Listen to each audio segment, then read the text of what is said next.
నిన్నటి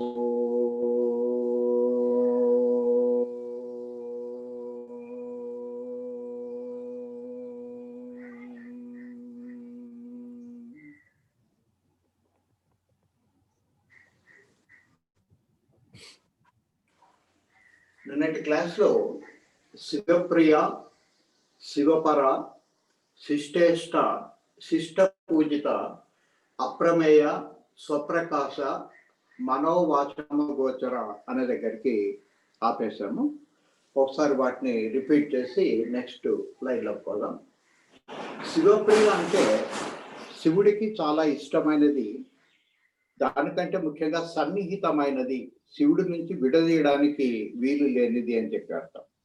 జ్యోతిని కాంతిని ఎట్లయితే విడదీయలేమో శివుడిని శివప్రియని విడదీయడానికి సాధ్యం కాదు అని చెప్పి అర్థం. శివపర అంటే ఆ సృష్టికి ముందు ఉండేటువంటి పరమాత్మని చేర్చడానికి అవసరమైనటువంటి విద్యను లేకపోతే విజ్ఞానాన్ని మనకు అందించేది అని చెప్పి అర్థం. శిష్టేష్ట అంటే తాను వేదాల్లో ఏదైతే చెప్పిందో దాన్ని ఎవరైతే నియమ నిబద్ధతలతో ఆచరిస్తున్నారో వాళ్ళందరినీ ఇష్టపడేది అని చెప్పి అర్థం. శిష్ట పూజిత అంటే అటువంటి వాళ్ళ పూజలు మాత్రమే స్వీకరిస్తుంది తప్ప మనసులో వేరే దురుద్దేశంతో చేసేటువంటి పూజలు కానీ లేక రాజసికమైన తామసికమైన పూజల్ని కానీ ఆమె స్వీకరించదు అని చెప్పి అర్థం. అట్లాని వాళ్ళని పక్కకు పెడుతుందని చెప్పి అర్థం కాదు. వాళ్ళు కనుక తాము తప్పు చేస్తున్నామో తెలుసుకొని సరైన మార్గంలోకి రాదలుచుకున్నట్లయితే గొప్పవాళ్ళ పేదవాళ్ళ అనేటువంటి తేడా లేకుండా వాళ్ళందరినీ కూడా తిరిగి సరైన మార్గంలో ఉంచి ఆ పరమాత్మని చేర్చేటువంటి శివ పరమాత్మని చేర్చేటువంటి విద్యను మళ్ళీ వాళ్ళకి అందజేస్తుందని చెప్పి అర్థం. ఆమె అప్రమేయ, ఆమె కొలవడానికి వీలు లేనిది, ఎందుకంటే ఆమె అనంతం, పరమాత్మ అనంతము, పరమాత్మ యొక్క శక్తి కూడా అనంతమే కాబట్టి దాన్ని కొలవడానికి ఎప్పుడు వీలు లేదు అని చెప్పి అర్థం. స్వప్రకాశ తనంతట తాను స్వయంగా వెలుగుతుంది, ఇతరుల సహాయము ఇతర వస్తువుల సహాయము ఎప్పుడు అవసరం లేదు. ప్రపంచంలోని అన్ని వస్తువులు అన్ని శక్తులు ఆమె వల్లనే సృష్టి చేయబడినాయి, ఆమె వల్లనే నియమ నిబంధనలతో నడిపింపబడుతున్నాయని చెప్పి అర్థం. మనం సూర్యుని స్వప్రకాశం అనుకుంటాం, చంద్రుడిని ఆ కాంతి ప్రతిఫలించి మనకు కనిపిస్తున్నాడని చెప్పి అనుకుంటాం. కానీ నిజానికి ఆ సూర్యుడు కూడా స్వప్రకాశం ఏమి కాదు, దాంట్లో హీలియం అనే వాయువు ఉన్నప్పుడు మాత్రమే, అదో క్రమైన పద్ధతిలో అణు విచ్ఛేదనం జరిగినప్పుడు మాత్రమే, ఆ ఫ్యూజన్ ద్వారా మాత్రమే ఆ వెలుతురు లేక వేడి అనేది వెదజల అవసరమైన పదార్థాన్ని అక్కడ ఉంచి దాన్ని నియమ నిబద్ధతలతో నడిపించేటువంటి శక్తి ఆమె. కాబట్టి ఆమె మాత్రమే స్వయం ప్రకాశం. ప్రపంచంలో ఏదైతే మనం ప్రకాశితం అని అనుకుంటున్నామో అవన్నీ ఆమె శక్తి వల్లనే జరుగుతూ ఉన్నాయి. కానీ ఆమె మాత్రం కనిపించదు, మనసుకు కానీ వాక్కుకు కానీ ఆమె అందేది కాదు. ప్రత్యక్షంగా ఆమె కనపడదు, కానీ ఆమె సృష్టించేటువంటి భౌతిక ప్రపంచం ద్వారా ఆమె ఉంది అని చెప్పి ఆమె ఉనికిని మనం తెలుసుకోగలుగుతున్నాం. అందుకోసం మనము అంతర్ముఖమై మన లోపలే మనం పరిశీలించడం కనుక మొదలు పెట్టినట్లయితే ఆ సృష్టి అనేది ఎట్లా ఉంటుంది, కంటికి కనిపించకపోయినప్పటికీ కూడా కనిపించే వాటి సహాయంతో ఆమెను ఊహించుకోవడానికి ఎట్లా సాధ్యం, చిట్ట చివరికి మన మనోనేత్రంతో ఆమెను ఎట్లా దర్శించవచ్చు అనే సంగతి మనకు అర్థమవుతుంది. అంతేకాని మామూలు ప్రపంచాన్ని చూసినట్టుగా ఈ భౌతిక శరీరంతో ఆమెను చూడాలనుకుంటే మాత్రం అది సాధ్యం కాదు. ఆధ్యాత్మిక ప్రపంచంలో ఆధ్యాత్మిక విద్య ద్వారా మాత్రమే ఆమె అందుబాటులోకి వస్తుంది అని చెప్పి అర్థం. ఇక ఇది చాలా ముఖ్యమైనటువంటి కొంచెం కన్ఫ్యూజన్ క్రియేట్ చేసేటువంటి నామము. చిచ్చక్తి చేతన రూప జడశక్తి జడాత్మిక అనేది కొంచెం కాంప్లికేటెడ్ గా ఉండేటువంటి ఒక ఎక్స్ప్లెనేషన్. ఈ ఎక్స్ప్లెనేషన్ ని మనం ఇదివరకే సైన్స్ లో తెలుసుకున్న దాని ఆధారంతో తెలుసుకోవడం కోసం ప్రయత్నం చేసినప్పుడు మనం మిస్గైడ్ కావడానికి అవకాశం ఏర్పడుతుంది. అయితే ఇటువంటి సంక్లిష్టత ఎందుకు అమ్మవారు ఏర్పడుతుంది అంటే, ఇప్పుడైనా సరే కేవలం గడగడ లలిత సహస్రనామాలు చదవకుండా దాని లోపల ఉండేటువంటి అంతరార్థం ఏమిటి అని చెప్పి జిజ్ఞాస పర్లేదు ఎప్పుడన్నా ప్రారంభిస్తారేమో. సాధారణంగా ఏదో ఒక పుణ్యాన్ని ఆశించో, లేక కష్టాన్ని పోగొట్టుకోవడం కోసము, లేక సుఖం రావాలనో లలిత సహస్రనామాలు పఠిస్తూ ఉంటారు. ఇట్లా ఎన్ని రోజులు పఠించినా ఈ జనన మరణాలు అనేటువంటి విషయాల నుంచి మనిషి బయటపడడు. అతనికి ముక్తి కావాలంటే ఈ లలితా సహస్రనామాలను పై అర్థం కాకుండా అంతరార్థ పరిమార్థాలను కూడా తెలుసుకోవాలి. అతను జిజ్ఞాసాపరుడుగా మారినప్పుడు మాత్రమే తెలుసుకోగలుగుతాడు. కానీ ఆర్తుడు అర్థార్థుడుగా ఉన్నప్పుడు మాత్రం అతను తెలుసుకోవడానికి భావించి జిజ్ఞాసను క్రియేట్ చేయడం కోసమే కొంచెం సంక్లిష్టంగా ఉండేటువంటి పదాలు ఇక్కడ ఉపయోగించడం జరిగింది. ఉదాహరణ కోసం జడ శక్తి అనేది ఒక నామం. వెంటనే ఇది చదివిన తర్వాత ఎప్పుడో ఒకసారి ఒక ఆలోచన అనేది ప్రతి వారికి కలిగి తెలుస్తుంది. జడము అంటే కదలిక లేనిది, శక్తి అంటే కదలిక ఉండేది. ఈ రెండు కలిసి ఎట్లా ఉంటాయి, ఈ మాటకి ఈ అర్థం ఏమై ఉంటుంది అని చెప్పి కొంచెం అన్వేషణ అనేది మనం ప్రారంభం చేయడానికి అవకాశం ఏర్పడుతుంది. అట్లాగే చిచ్చక్తి చేతన రూప అనగానే ఈ చిచ్చక్తి చేతనము అనేటువంటి పొరపాటు పడేటువంటి అవకాశం ఉంది. ఈ రెండు ఒకటేనా, లేక రెండు వేరు వేరా, వాటి యొక్క అర్థం ఏమై ఉంటుంది, ఎందుకోసం ఈ పదాలు వాడినారు అనేది తెలుసుకోవడం ప్రయత్నిస్తాం. ఇంకొక వైపు జడాత్మిక అనే పదం కూడా ఒకటి నామం ఉపయోగింపబడింది. జడం అంటే కదలంది, కదలని దాంట్లో మళ్ళీ ఆత్మ ఎట్లా ఉంటుంది, ప్రాణం ఎట్లా ఉంటుంది, అది ప్రాణం లేనటువంటిది కదా, ఒక రాయి అనుకుందాం, అది జడం, దాంట్లో మళ్ళీ ఆత్మ ఎట్లా ఉంటుంది అని ఇటువంటి సందేహాలు వరుస క్రమంలో మనకు మొదలు కావాలని చెప్పి వీటిని కొంచెం సంక్లిష్టంగా ఇవ్వడం జరిగింది. అయితే మీరు ప్రయత్నించి వాటిని విడగొట్టడానికంటే ముందే సామవేదం షడ్విక్ శర్మ గారు మన తరఫున ఆ వివేచన కూడా చేసి, శ్రవణం తర్వాత మననం కూడా చేసి మనకి ఇచ్చినటువంటి అంశాన్ని ఇప్పుడు ముందు అర్థం చేసుకుందాం, తర్వాత దాన్ని జీర్ణం చేసుకోవడం కోసం ప్రయత్నిద్దాం.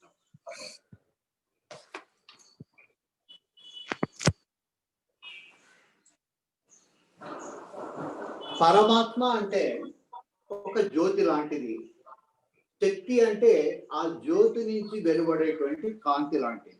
కాంతి ఎప్పుడు తరంగ రూపంలోనే ఉంటుంది, లేక చైతన్య రూపంలోనే, కదలిక రూపంలోనే అది ఉంటుంది. ఈ పరమాత్మ నుంచి వెలువడేటువంటి ఈ శక్తి తిరిగి ఇంకొంచెం ఘనీభవించి పంచభూతాల కింద ఏర్పడింది అని చెప్పి ఇదివరకే మనం తెలుసుకున్నాం. కాసేపు శక్తిని ద్రవం అనుకుందాం. ఈ ద్రవము లేక నీరు గడ్డగట్టినట్లయితే ఐస్ కింద మారిపోతుంది. కాబట్టి ఈ శక్తి యొక్క మరొక రూపమే ద్రవ రూపంలో ఉండేది ఘన రూపంలోకి మారినట్లయితే అవి పంచభూతాల కింద మారుతాయి. ఇక్కడ మనం గుర్తుపెట్టుకోవాల్సిన అంశం ఏమిటంటే, ఈ శక్తి అనేది వస్తువుగా మారకుండా కూడా ఒట్టి శక్తిగానే మిగిలిపోగలదు, ఉండగలదు.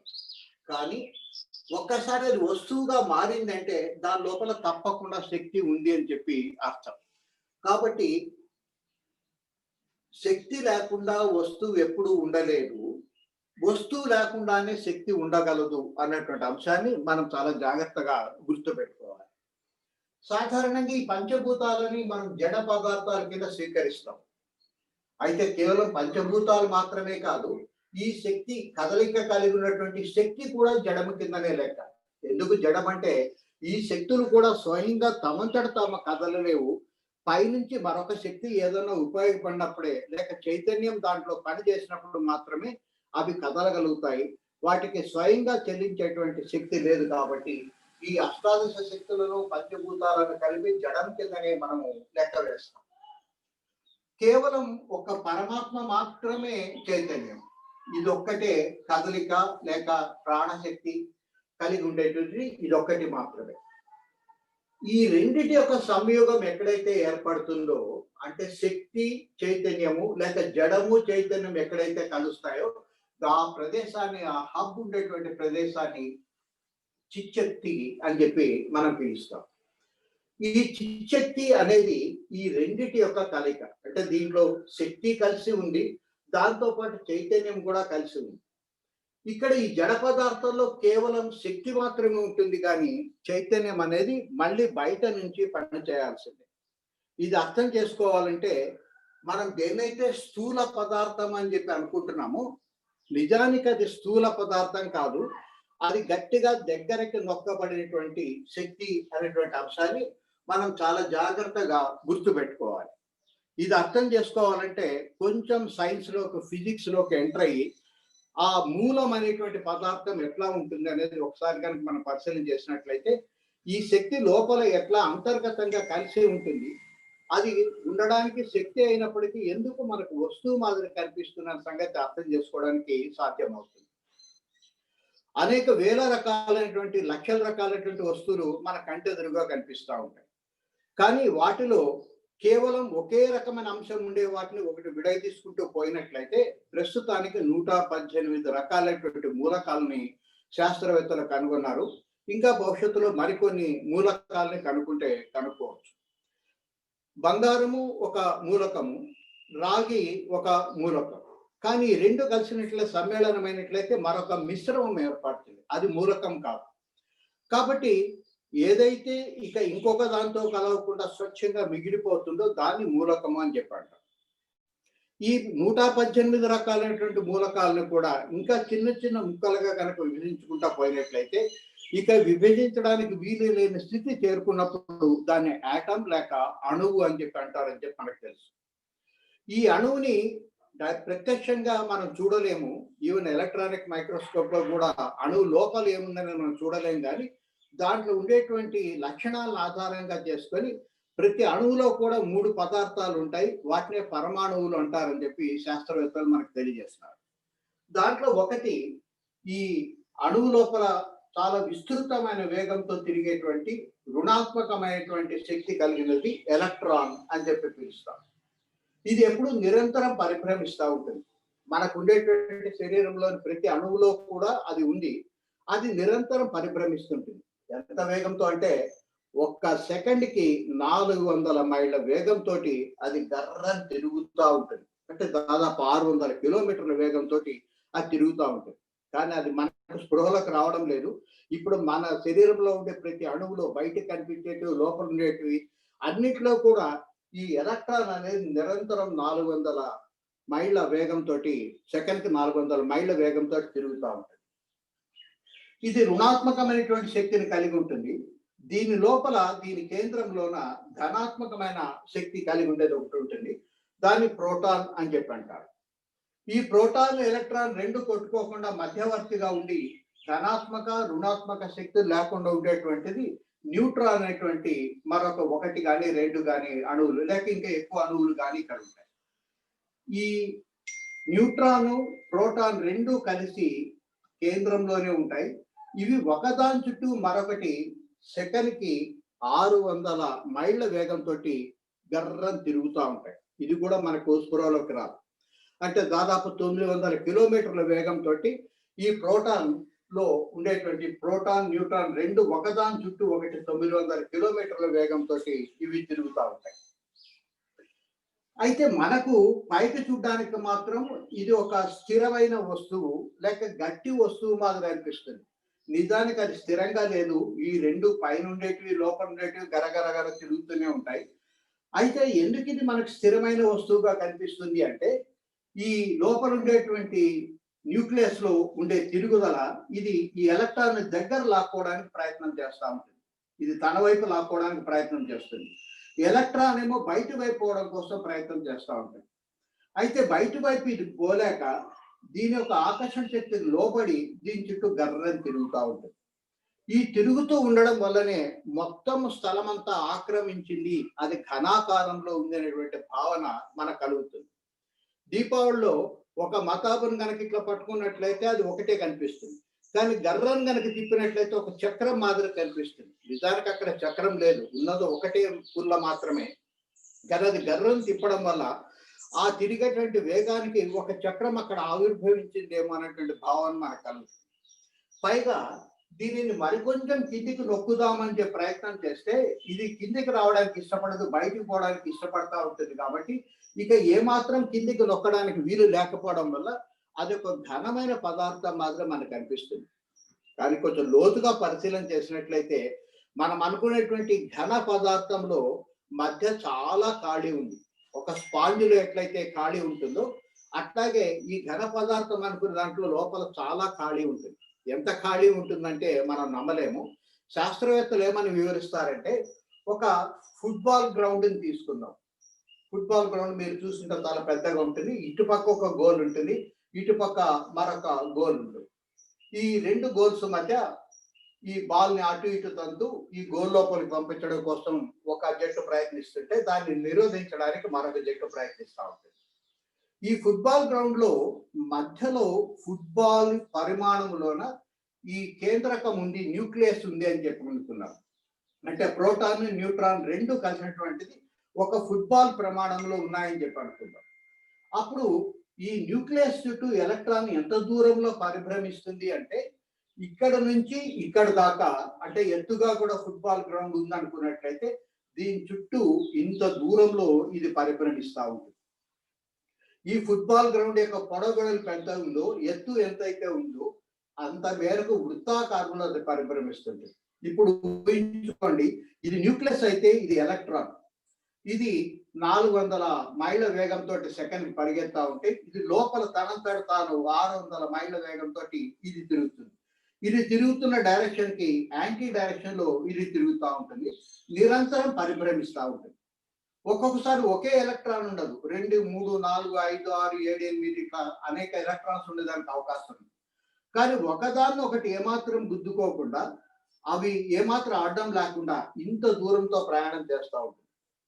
అంటే మనం ఏదైతే గట్టిగా ఉంది అని చెప్పి, స్థూలంగా ఉంది అని చెప్పి అనుకుంటున్నామో, నిజానికి మధ్యలో ఇంత ఖాళీ స్థలం ఉంది అని చెప్పి అర్థం. అయితే ఈ ఖాళీ స్థలము ఉండడానికి కారణం ఏమిటంటే, ఇది దూరం పోకుండా ఉండడం వల్ల. ఇది కనుక ఎగిరిపోయినట్లయితే శక్తి రిలీజ్ అయిపోతుంది, బయటకి శక్తికి రూపంలోకి మార్పు చెందుతూ ఉంటుంది. అప్పుడు ఇక్కడ ఖాళీ అనే మాట రాదు. కానీ ప్రస్తుతం దీని చుట్టూ తిరుగుతుంది కాబట్టి ఈ న్యూక్లియస్ కి ఎలక్ట్రాన్ కి మధ్య ఉండేటువంటి దూరాన్ని మనం ఖాళీ అని చెప్పి పిలుస్తున్నాం. ఈ ఖాళీ ఇంత పెద్దగా ఉంటుంది, కానీ మన కంటికి కనిపించదు, అది మన అనుభవంలో కూడా రాదు. ఈ లోపల ఉండే ఎలక్ట్రాన్ కనుక రిలీజ్ చేసినట్లయితే అప్పుడు ఎలక్ట్రిసిటీ లేక విద్యుత్ శక్తి అనేది ఏర్పడుతుంది. ఎలక్ట్రాన్ అనేది ఒకటే ఉంటుంది, ఇదంతా తిరుగుతూ ఉంటుంది. ఈ ఎలక్ట్రాన్ కాకుండా ఎలక్ట్రాన్ తిరిగేటువంటి ట్రాక్ లేక మార్గం ద్వారా గనక మనం విద్యుత్ శక్తిని రాబట్టగలిగినట్లయితే, ఇప్పుడుండే విద్యుత్ శక్తి కంటే అనేక రెట్లు ఎక్కువ విద్యుత్ శక్తిని రాబట్టవచ్చు అని చెప్పి ఈ మధ్య కాలంలో ఎలక్ట్రానిక్స్ అనే మాటను పక్కకు పెట్టి ట్రాకోట్రానిక్స్, అంటే ట్రాక్ ని ట్రాక్ చేసేటువంటి ఒక ప్రత్యేకమైన స్థితిని ట్రాకోట్రానిక్స్ అని చెప్పి శాస్త్రవేత్తలు ప్రయత్నం చేస్తా ఉన్నారు. కాబట్టి మనకి ఏదైతే ఘనము అని చెప్పి అనిపిస్తుందో, ఘన పదార్థం ఈ కొంచెమే, ఆ పరమాణు యొక్క భారము ఈ కొంచెంలోనే ఉంటుంది. మిగిలినంతా కూడా శూన్య ప్రదేశమే. మనం అనుకున్నంత ఘనంగా లేదు, మనం అనుకున్నంత గట్టిగా కూడా అది లేదు. లోపలంతా కూడా శక్తిమయమే. ఆ శక్తిని మనం రిలీజ్ చేసుకోగలిగినట్లయితే దాన్ని వాడుకుంటాం, లేకపోతే అది ఘన పదార్థంగానే మనకు వ్యక్తం అవుతూ ఉంటుంది. నిజానికి అది ఘన పదార్థం కానప్పటికీ కూడా.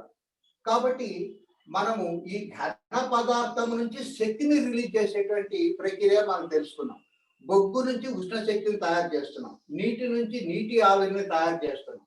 కానీ శక్తి నుంచి వస్తువుగా మార్చేటువంటి కెపాసిటీ ఇంకా మనకు రాలేదు. శాస్త్రవేత్తలు ఇప్పటి వరకు దానికి అనుకోలేదు. అది కేవలం చాలా మహా నిష్ణాతులైనటువంటి ఋషులకు మాత్రమే సాధ్యమవుతుంది. అంటే ఆ శక్తిని కంట్రోల్ చేసి ఆ శక్తి నుంచి వస్తువును తయారు చేసేటువంటి శక్తి చాలా కొద్ది మందికి మాత్రమే ఉంటుంది.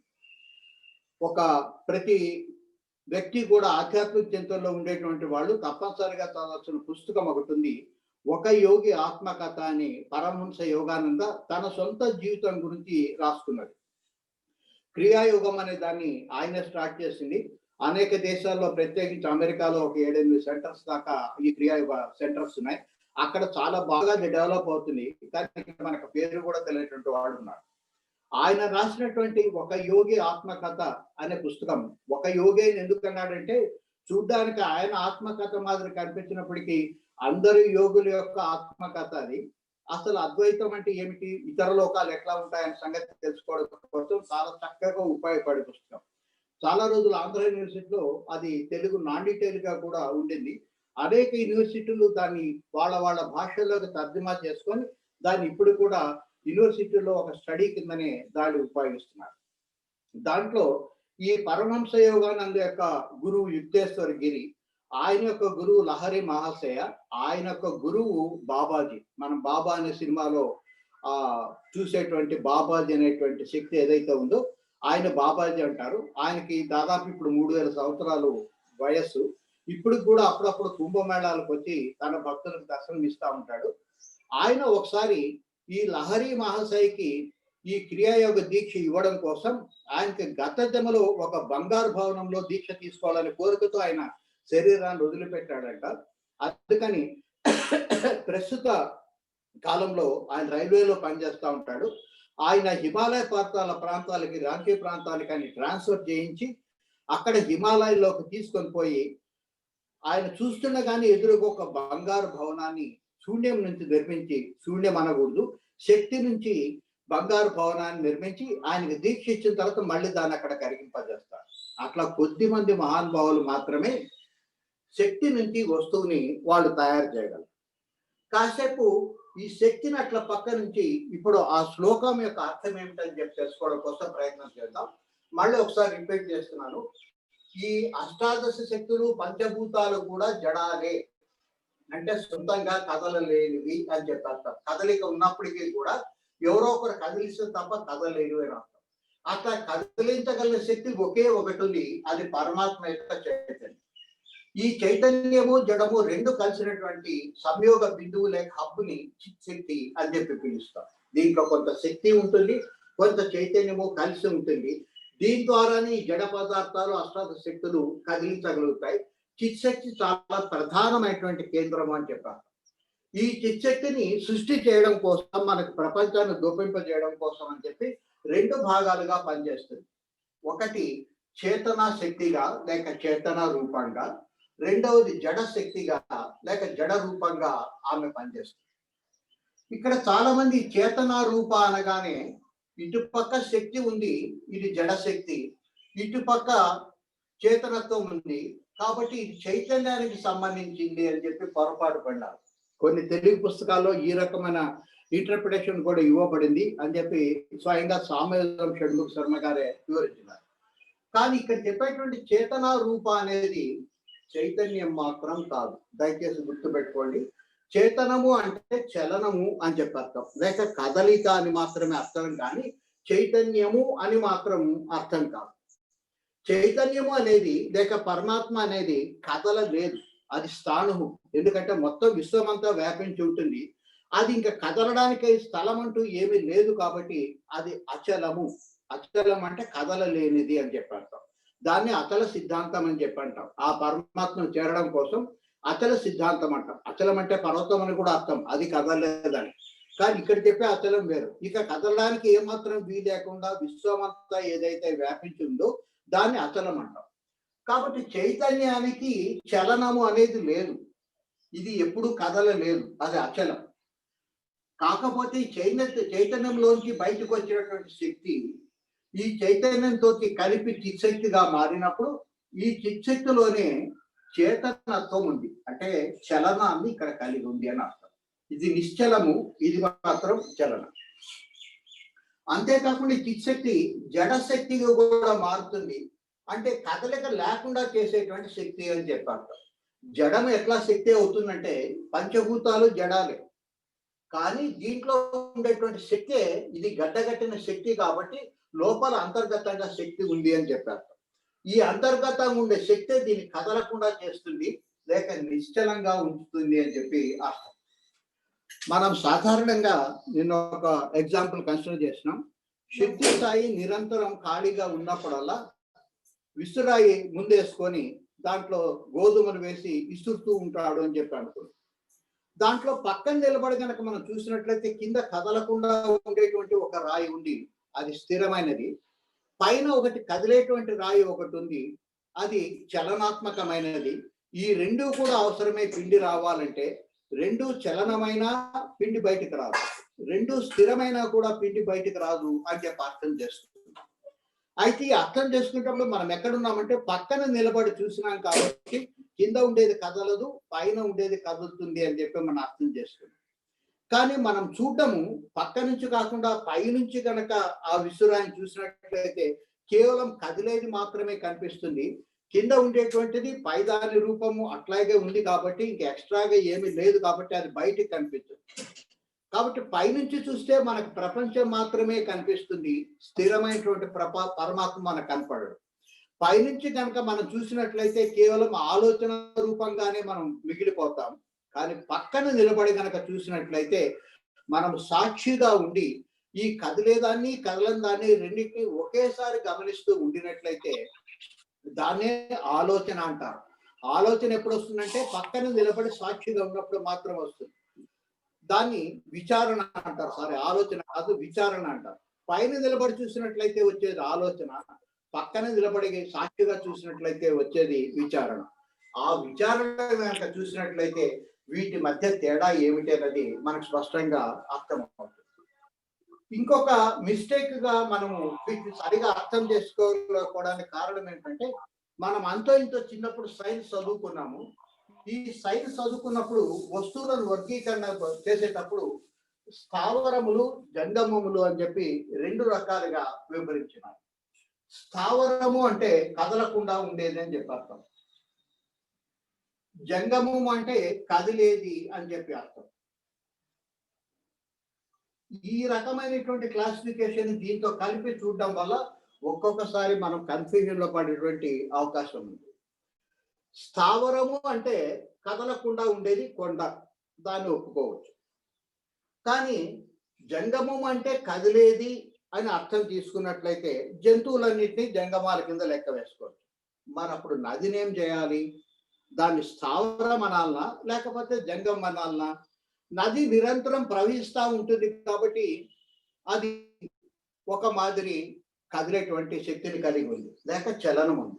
కానీ నది ఎప్పుడు కనిపిస్తూనే ఉంటుంది కాబట్టి నిశ్చలంగానే ఉన్నట్టుగా మనకు కనిపిస్తుంది. కాబట్టి ఈ రకమైన కన్ఫ్యూజన్ తలెత్తడానికి అవకాశం ఉంటుంది. అందుకని ఇక్కడ ఇచ్చినటువంటి నిర్వచనం ఏమిటంటే, ఏదైతే కదులుతుందో, కేవలం చలనం మాత్రం కలిగి ఉందో అది చలనాత్మకమైనది. లోపల చలనం ఉండినప్పటికీ కదలిక లేకుండా గట్టిగా స్థిరంగా నిలబెట్టబడి ఉందో అది నిశ్చలమైనది అని చెప్పారు. ఈ ఎగ్జాంపుల్ బయట ఉండేటువంటి ఈ కొండలు, నదులు బదులుగా మన శరీరం లోపల కనుక పోయి చూసుకున్నట్లయితే ఇంకొంచెం స్పష్టంగా ఈ వర్గీకరణ మనకు అర్థమవుతుంది. మన ప్రతి శరీరంలో కూడా కదలకుండా ఉండేటువంటి, స్థిరంగా ఉండేటువంటివి, లేక గట్టిగా ఉండేటివి, చలనం లేనటువంటివి కొన్ని ఉన్నాయి. అవి కండరాలు, ఎముకలు. ఈ అస్థిపంజరం ఉండబట్టే మనం ఇక్కడ నిలబడగలుగుతున్నాం. కాబట్టి ఇది మెత్తగా కనుక ఉండినట్లయితే, లేక ఇది కూడా చలించి అటు ఇటు కదులుతున్నట్లయితే మనం నిలబడి ఉండడానికి ఆస్కారం ఉండదు. స్థిరంగా ఉండేటువంటి అస్థిపంజరం ఒకటి ఉంది, కండరాలు కూడా దాదాపు స్థిరంగా ఉంటాయి. మన శరీరంలోనే నిరంతరం చెల్లించేటువంటివి రెండు ఉన్నాయి. ఒకటేమో రక్తము, రెండవదేమో వాయువు. ఇవి నిరంతరం చెల్లిస్తూ ఉంటాయి. కాబట్టి రక్త వాయువులు ఇవి చెల్లించేటివి. నిశ్చలంగా ఉండేటివి ఎముకలు, కండరాలు.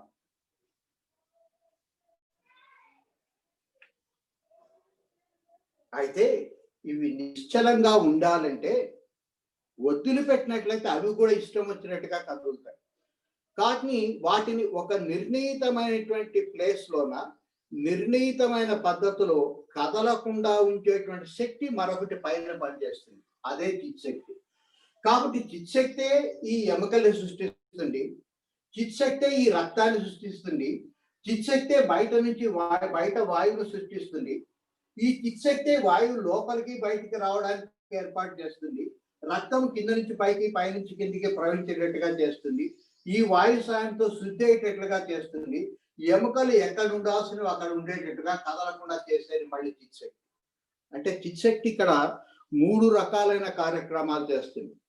ఒకటి, కదలకుండా ఉండి గట్టిగా ఉన్నట్లు కనిపించేటువంటి, నిజంగా అది గట్టి కాదు, లోపల ఉండేదంతా కూడా బోలే, కానీ గట్టిగా ఉండేటువంటి ఎముకలు లాంటివి సృష్టి చేసేది చిత్శక్తే.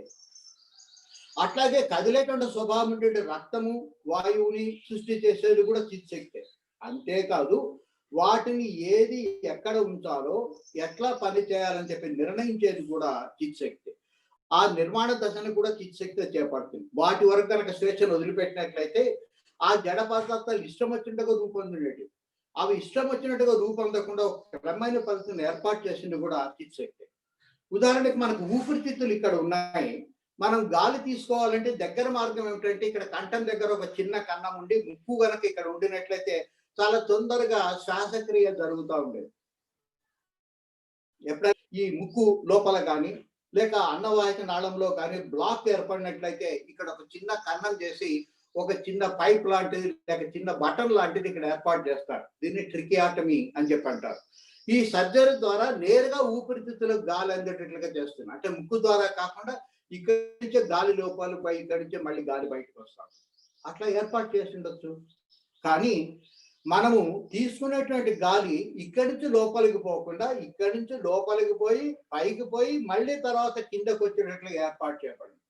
అంతేకాదు ఈ పైనుంచి కిందకు వచ్చేటువంటి శ్వాసనాళము అన్నవాహికతో కూడా మళ్ళీ అనుసంధానం చేయబడింది. అది వేరే ఇది వేరుగా ఉండవు, రెండు ఒక చోట కలుసుకుంటాయి. ఈ కలుసుకున్న చోట మనం ఊపిరి పీల్చుకునేటప్పుడు అన్నవాహికను మూసించడానికి ఎపిగ్లాటిస్ అనేటువంటి ఒక ద్వారం, ఒక వాల్వ్ పనిచేస్తుంది. మనం అన్నం తినేటప్పుడేమో ఈ తిన్నటువంటి అన్నము ఈ శ్వాసనాళంలో పోకుండా మళ్ళీ వెనకకు వచ్చి అడ్డం పడి అది నేరుగా అన్నవాహికలోకి పోయేటట్టుగా చేస్తుంది. ఎప్పుడైనా ఈ ఎపిగ్లాటిస్ సరిగా పనిచేయకపోతే ఒక మెతుకు ఊపిరితిత్తులో పోతే వెంటనే పొరబోయింది అంటారు. అంటే పొర యువతలు ఉండాల్సిన అవతలకి జరిగిందని చెప్పారు. వెంటనే విపరీతంగా దగ్గు వచ్చి ఆ శ్వాసనాళంలో పోయినట్టు అన్నం మెతుకు బయటకు వచ్చినట్టుగా చేస్తాం. అట్లా చేయకపోతే అత్యంత ప్రమాదకరమైన పరిస్థితి ఏర్పడుతుంది. ఇట్లాంటి ఏర్పాటు ఎందుకు చేసింది? దేనికి అది విడిగా పైపు ఉంచకుండా రెండు పైపులు ఎందుకు కలిపింది? ఒకవేళ ఏదైనా ప్రమాదం వచ్చి పిల్లలు ముక్కులో ఏదైనా కనుక ఉంచేసుకొని ఇక్కడ నుంచి కనుక ఊపిరి అందకపోతే కనీసం నోట్లోంచి అయినా సరే మనం ఊపిరి తీసుకోవడానికి వీలుగా ఉంటుందని చెప్పి ఈ రెండు వాహికలను రెండు పైపులను కూడా అనుసంధానం చేసి మధ్యలో ఎపిగ్లాటిస్ అనేటువంటి ఒక దీని నుంచి ఎప్పటికప్పుడు ఈ నాళం నుంచి అక్కడికి, ఆ నాళం నుంచి ఇక్కడికి పోకుండా నీరు, ఆహారం వాయువులోకి పోయేటట్టుగా, వాయువు కేవలం శ్వాసనాళంలోకి పోయేటట్టుగా ఏర్పాటు చేయబడింది. అంతేకాదు దీనికంటే అత్యంత ముఖ్యమైన అంశం ఏంటంటే ఈ కలపడం అనేది కింద నుంచి గాలి పైకి పోకుండా ఈ మధ్య ప్రాంతంలో కూడా కలిపి ఉండొచ్చు. ఎందుకంటే అన్నవాహిక ఇక్కడ వరకు ఉంది, నోటి వరకు అన్నవాహిక ఉంటుంది కాబట్టి ఇక్కడే దీన్ని కలిపేస్తుండొచ్చు. కానీ అట్లా కలపకుండా ఇక్కడ నుంచి గాలి పై వరకు కోరిచి తర్వాత కిందకు వస్తూ మళ్ళీ కలుస్తూ ఉంటుంది. ఎందుకు అట్లా ఏర్పాటు చేసింది అంటే మనం తీసుకున్న గాలి కేవలం ఈ నాసికారంధ్రాల ద్వారా ఊపిరితిత్తులకు మాత్రమే కాదు, ఈ కుడి వైపున ఎడం వైపున ఇడా నాడి, కుడి వైపున పింగళ నాడి ఉండి ఇక్కడ నుంచి సుషుమ్న వరకు కిందకి మూలాధారం వరకు అవి ప్రయాణం చేసి మళ్ళీ తిరిగి వస్తాయని చెప్పి తెలుసు. ఈ ఇడా పింగళ నాడుల మధ్య సుషుమ్న నాడి అనేది ఒకటి ఉందని అమ్మవారికి తెలుసు, మనకు తెలియకపోవచ్చు, డాక్టర్లకు కూడా తెలియదు. ఎందుకంటే ఓపెన్ చేసిన అవి కంటికి కనిపించేవి కాదు, కేవలము వాటిని మనోనేత్రంతో చూసిన ఋషులకు మాత్రమే ఆ సంగతి తెలుసు. మనకి ఇష్టమైన ఇష్టం కాకపోయినా తెలిసినా తెలియకపోయినా ఈ శ్వాస ప్రక్రియ జరిగేటప్పుడు మూలాధారంలో ఉండే గణపతి దగ్గరికి ప్రతిరోజు 3600 సార్లు ఈ శ్వాస కింద నుంచి పైకి ఇడా పింగళ నాడుల ద్వారా నిరంతరం జరిగేటువంటి ఏర్పాటు కూడా అక్కడ చేయబడింది. కాబట్టి ఆ ప్రవహించేటువంటి రక్తాన్ని, ప్రవహించే గాలిని, వాటిని తీసుకునేటువంటి ఊపిరితిత్తుల్ని, ఆ ఊపిరితిత్తులు శుద్ధి చేసే గుండెను తయారు చేసింది అమ్మని. కానీ ఏది ఎక్కడ ఉండాలి అని చెప్పి ఒక క్రమమైన పద్ధతిలో ఉంచి వాటిని అక్కడే ఉంచేటట్టుగా ఏర్పాటు చేయడంలో ఎంతో శాస్త్రీయత ఉంది. మనకది మామూలు శాస్త్రవేత్తలకు అంత అంటుపట్టినటువంటి శాస్త్రీయత. మామూలు శాస్త్రవేత్తలు అయితే ఇక్కడే ముక్కును పెట్టి ఉండేవాళ్ళు. కానీ ఎందుకు ఇట్లా పైకి పోయి కిందకు వస్తున్న సంగతి శాస్త్రవేత్తలకు అంటుపట్టినటువంటి అంశం. కాబట్టి అమ్మవారి ఇక్కడ గట్టిగా ఉండేటువంటి గుండె ఊపిరితిత్తులను ఆమె తయారు చేస్తుంది. దాంతో పాటు నిరంతరం చెలించేటువంటి ఈ రక్తాన్ని, ప్రాణవాయువును ఆమెని తయారు చేస్తుంది. ఈ ప్రాణవాయువు ఊపిరితిత్తులోకి వచ్చిన తర్వాత అది రక్తంలోకి చేరి మొత్తం ప్రతి అణువు దగ్గరికి పోయి అక్కడ ఆక్సిజన్ పనిచేసి దహనం అయిన తర్వాత మనకు అవసరమైన ఉష్ణోగ్రత ఏర్పడిన తర్వాత ఈ దహన క్రియలో మిగిలిపోయిన కార్బన్ డైఆక్సైడ్ తిరిగి బయటికి పోయే ఏర్పాటు కూడా ఆమె చేసింది.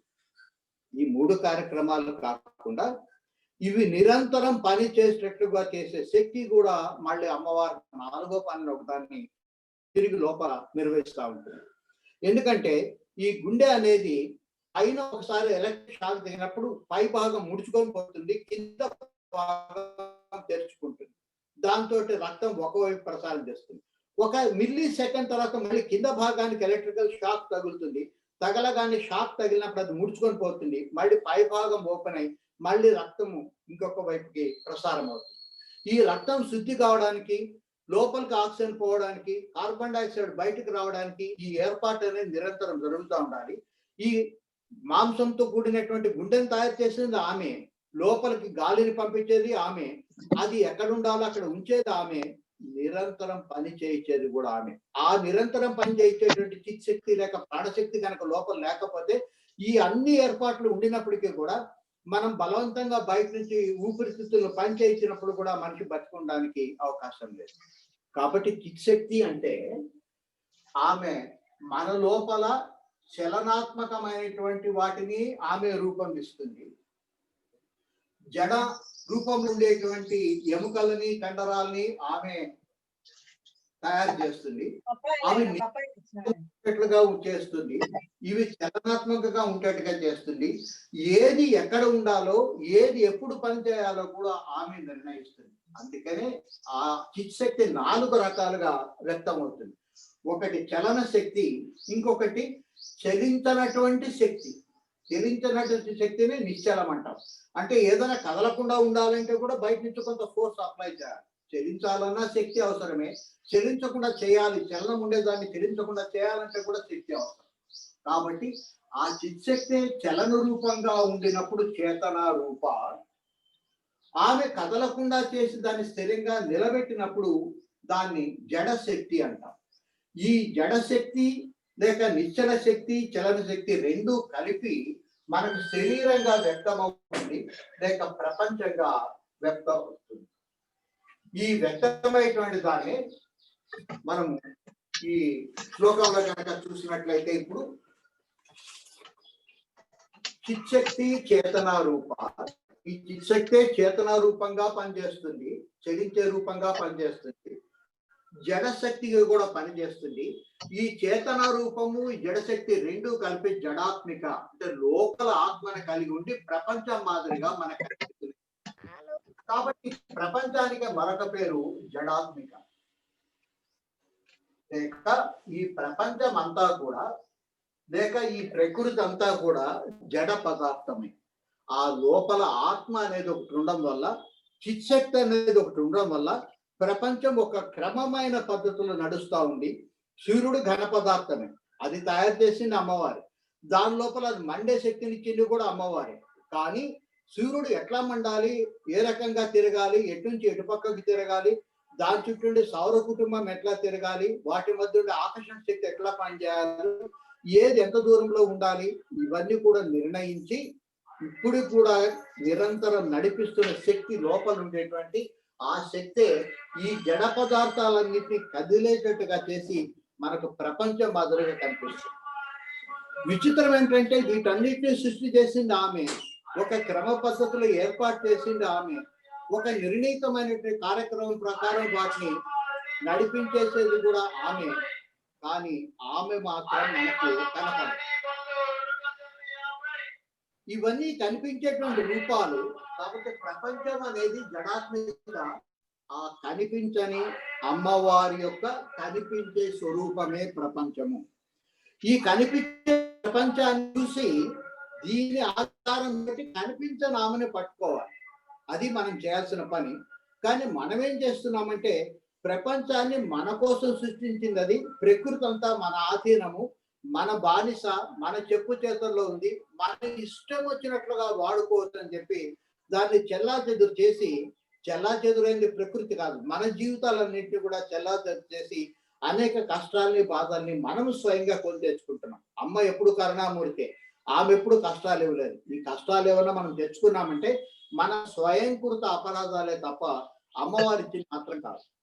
అయితే ఈ ప్రపంచాన్ని చూసి ఈ ప్రపంచం ఇట్లాగే ఎందుకుంది, ఇంకొక మాదిరిగా ఎందుకు లేదు, ఎందుకు ఈ రకంగా ఏర్పాటు చేయబడింది, ఇంకొక మాదిరి ఎందుకు ఏర్పాటు చేయలేదు, ఈ ఏర్పాటు చేసేటువంటి శక్తి ఏదైనా ఒకటి వెనక ఉందా అనే ఆలోచన అనేది కనుక మొదలైతే ఆ ఆలోచన విచారణ కింద మారినట్లయితే, ఆలోచన అంటే ఎదురుగా ప్రపంచాన్ని మాత్రమే చూసేది. అట్లా కాకుండా పక్కన నిలబడి, ఆలోచనలకు పక్కన నిలబడి సాక్షిగా నిలబడి చేసేటువంటి దాన్ని విచారణ అని చెప్పంటాం. ఇంతవరకు తిరగలి ఎగ్జాంపుల్ అని చెప్పాను. తిరగలిని పైనుంచి కనుక చూసినట్లయితే మనకు కలిగేది ఆలోచన. ఎందుకంటే ప్రపంచం మాత్రమే కనిపిస్తుంది. కానీ పక్కన నిలబడి ప్రపంచాన్ని దాంతో పాటు మమేకం కాకుండా సాక్షిగా నిలబడి కనుక చేసినట్లయితే దాన్ని విచారణ అని చెప్పంటారు. ఈ విచారణ కార్యక్రమాన్ని మనం ఎప్పుడైతే మొదలు పెడతామో అప్పుడు క్రమక్రమంగా ఈ కనిపించే దాని వెనక ఆ కనపడింది ఒకటి ఉంది. ఈ కనిపించేది కనపడిన దాన్ని దొరికేటట్లుగా మనకు చేస్తుంది. దీంట్లో ఏది ఆత్మ, ఏది అనాత్మ అని మనం విభజన చేసుకుంటూ వచ్చి ఆత్మ కాంతి ఏదైతే ఉందో దానికంతా కూడా పక్కకు పెట్టడం మొదలు పెట్టినట్లయితే నా ఇది నా ఇది నా ఇది, ఇది కాదు ఇది కాదు ఇది కాదు అని పక్కకు కనుక మనం క్రమక్రమంగా తొలగించుకోవడం మొదలు పెట్టినట్లయితే అప్పుడు ఆత్మ సాక్షాత్కారం అవుతుంది. పరమాత్మ సాక్షాత్కారం కాదు, ఆత్మ సాక్షాత్కారం అవుతుంది. అంటే మనలో ఉండే పరమాత్మ అంశం మనకు కనిపించడం మొదలు పెడుతుంది. అయితే ఈ మొదలు పెట్టాలంటే ఎట్లా చేయాలంటే బయట వెతికితే సాధ్యం కాదు. అది ఎప్పుడైనా సరే బయట ప్రపంచాన్ని ఆధారం చేసుకొని పరమాత్మను ఎతకడం కంటే లోపల ప్రపంచం ఒకటి ఉంది. మన లోపలే కదిలేటివి ఉన్నాయి, కదలేనివి ఉన్నాయి. ఈ కదిలేటివి కదలనివి ఇట్లాగే ఎందుకున్నాయి, ఇంకొక మాదిరి ఎందుకు లేవు అనే జిజ్ఞాస కనుక మనకు ఏర్పడినట్లయితే క్రమక్రమంగా వీటిని ఒక చోట ఉంటూ వీటిని నిర్మించి ఏది ఎక్కడ ఉండాలో కూడా నిర్ణయించి వాటిని ఇప్పుడు కూడా ఒక నియమైన పద్ధతిలో నడిపిస్తూ ఉండేటువంటి శక్తి ఏదో ఒకటి వెనక ఉంది అని చెప్పి మెల్లిమెల్లిగా ఆ శక్తి వైపు మనం ప్రయాణం చేయడానికి ఆస్కారం ఏర్పడుతుంది. కాబట్టి చూడటానికి చాలా చిన్న నామాల మాదిరి ఒకే లైన్ మాదిరి కనిపించినప్పటికీ కూడా చిత్శక్తి చేతన రూప, జడశక్తి జడాత్మిక అనే దాంట్లో ఉండే అర్థం ఏంటంటే ఈ చిత్శక్తి చేతన రూపంగా ఉంటుంది, జడశక్తి రూపంలో కూడా ఉంటుంది.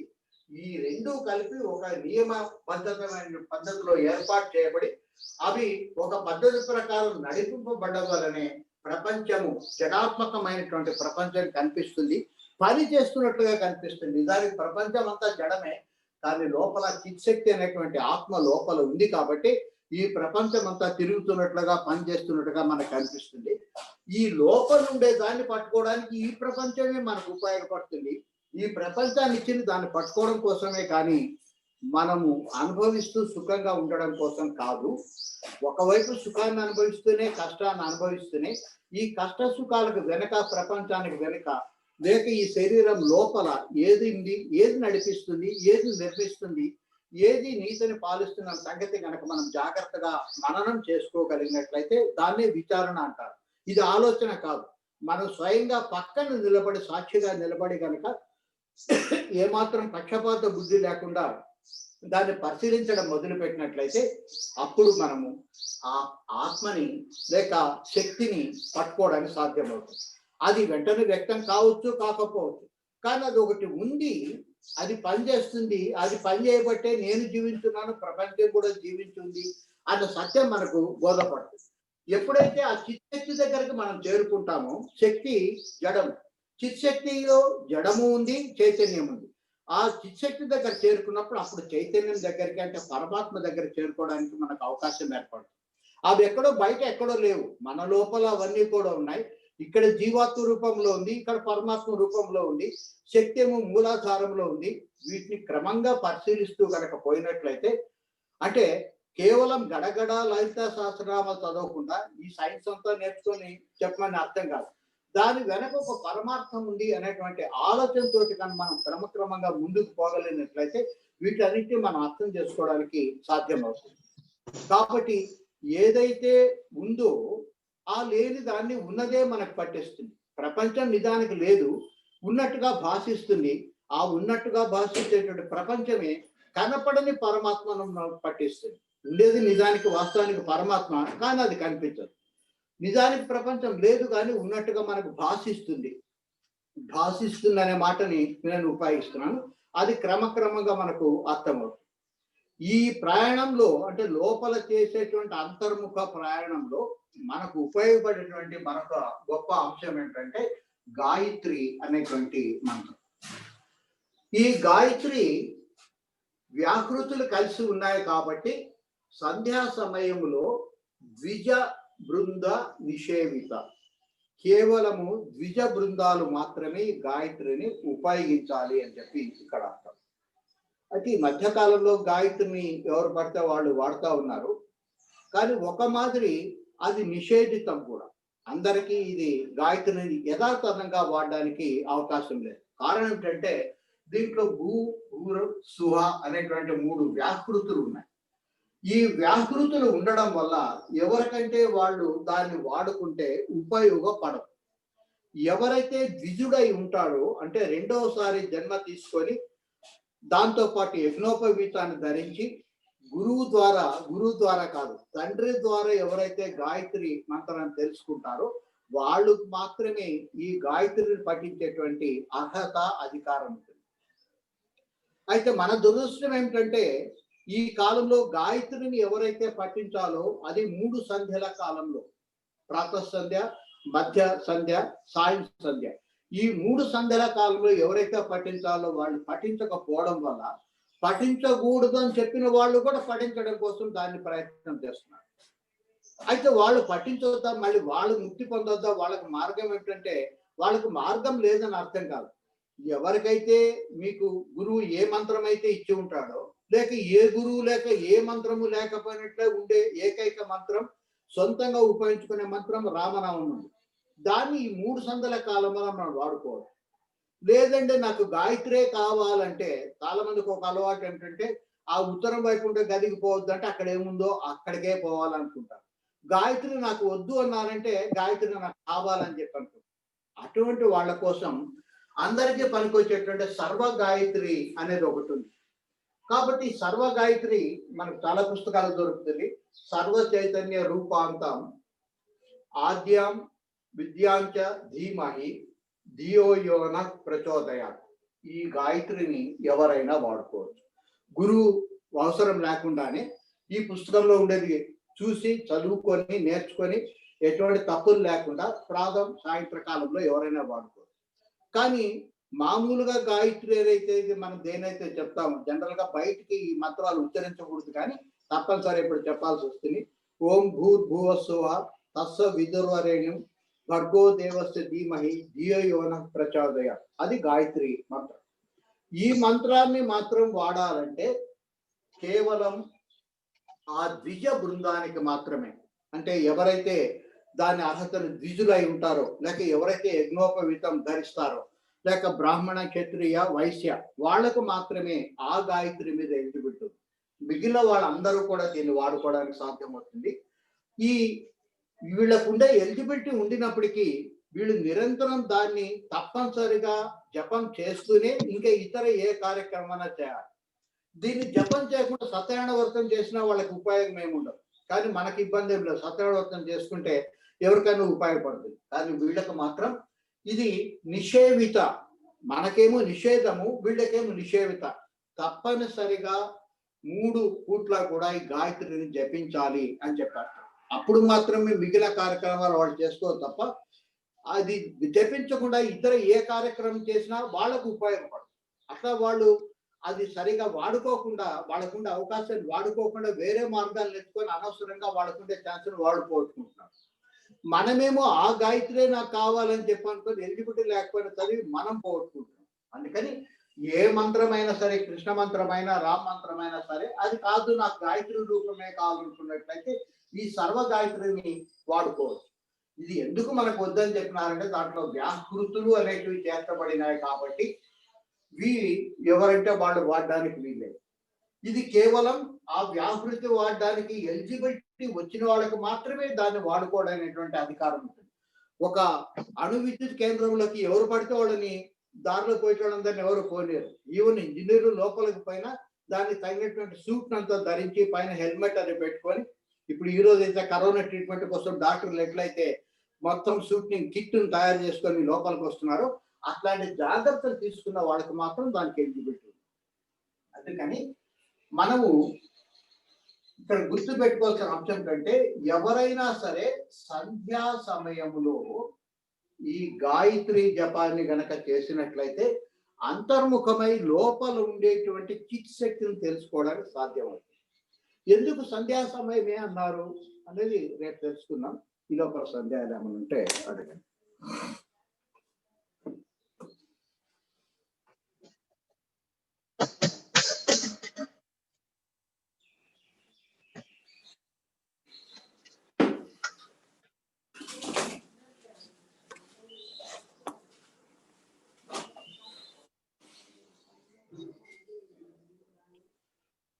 నమస్కారం sir.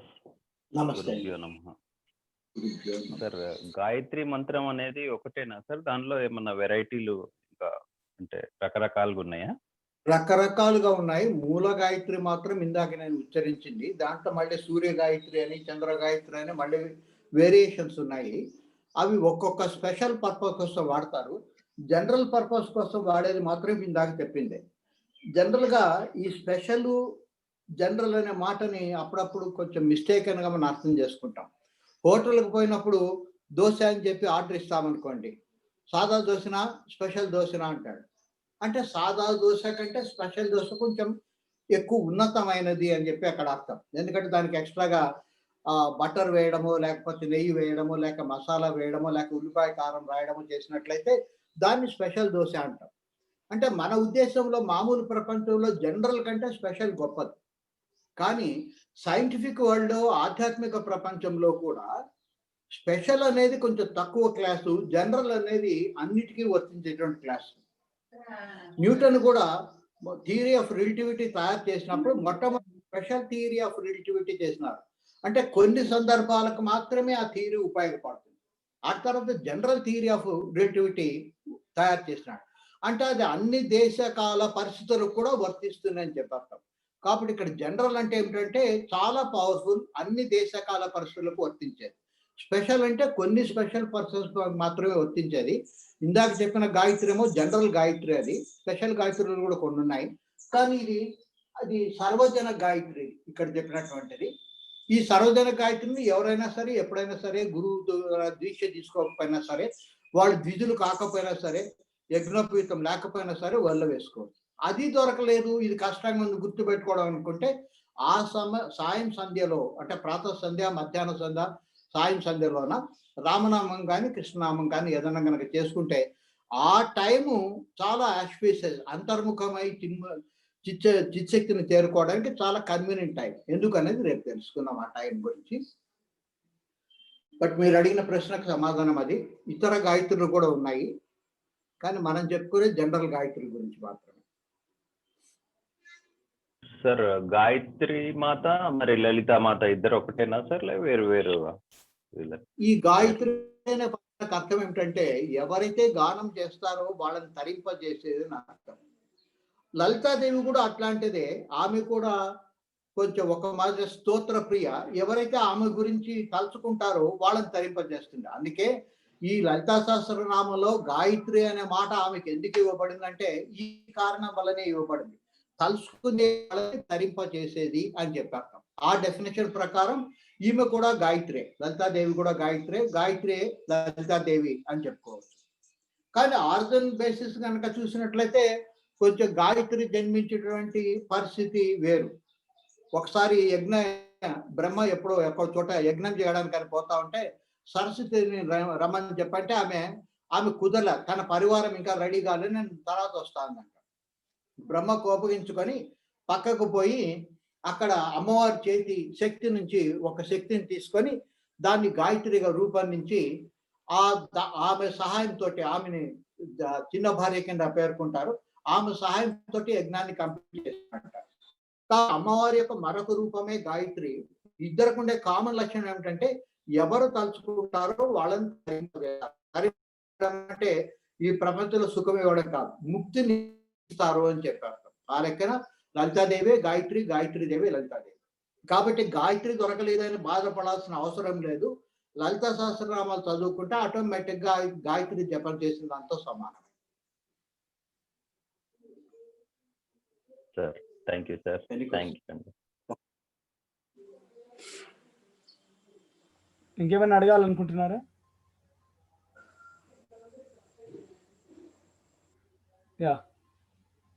Okay. Fine, we'll call it as it. Sarvam Krishna Arpanam. అర్పణ. Gurubhyo Namah. గురుభ్యో నమః. సభాయ నమః.